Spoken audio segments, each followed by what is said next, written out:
ঘড়ির কাঁটায় বাজে হচ্ছে এখন রাত্রির 11:37 আর আমাদের বাড়িতে চলছে পিঠে বানানোর প্রস্তুতি। আর এই যে পিঠে বানানো স্টার্ট করেছি পাটিসাপটা দিয়ে, আর এখানে আমি টুসি পিঠে বানানোর জন্য প্রস্তুতি নিচ্ছিলাম। আর এনাকে দেখুন, কম্বল মুড়ি দিয়ে বসে বসে ঘুমাচ্ছে।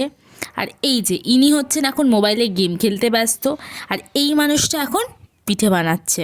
এই একটা মানুষই কাজ করছে। আমিও বানাবো, দেখাচ্ছি, দাঁড়াও। তারপরে আমাদের খিদে পেয়ে গেছিলো, তাই আমরা মিক্স চাউমিন আর একটু মোমো খেয়ে নিলাম।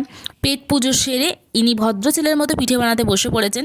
এটা হচ্ছে পুলি পিঠে বানানোর প্রস্তুতি চলছে। ফেটে গেছিলো ওনারটা, কারণ উনি এই লাইফের প্রথমবার পিঠে বানাচ্ছে যেহেতু, তো ইটস ওকে, মাপ করে দেওয়া হয়েছে। যাই হোক, এরপর এই যে দেখুন, আমি আবার পিঠে বানাতে বসে পড়েছি। এটা আমিও পুলি পিঠে বানাচ্ছিলাম, আমারও প্রচুরবার ফেটে গেছে, কারণ আমিও লাইফে প্রথমবার বানাচ্ছি, কিন্তু অ্যাট লাস্ট ঠিকঠাক এসেছে। এখন পিঠে বানানো কমপ্লিট, এবার হচ্ছে খাবার পালা। তো এই যে অনেক রাত্রি হয়ে গেছিলো, প্রায় 1টার কাছাকাছি বেজে গেছিলো আমাদের খেতে খেতে। দারুণ হয়েছে, ভীষণই ভালো বানানো হয়েছে। সবাই মিলে মিলিতভাবে কাজ করলে অবভিয়াসলি সেটা ভালোই হয়।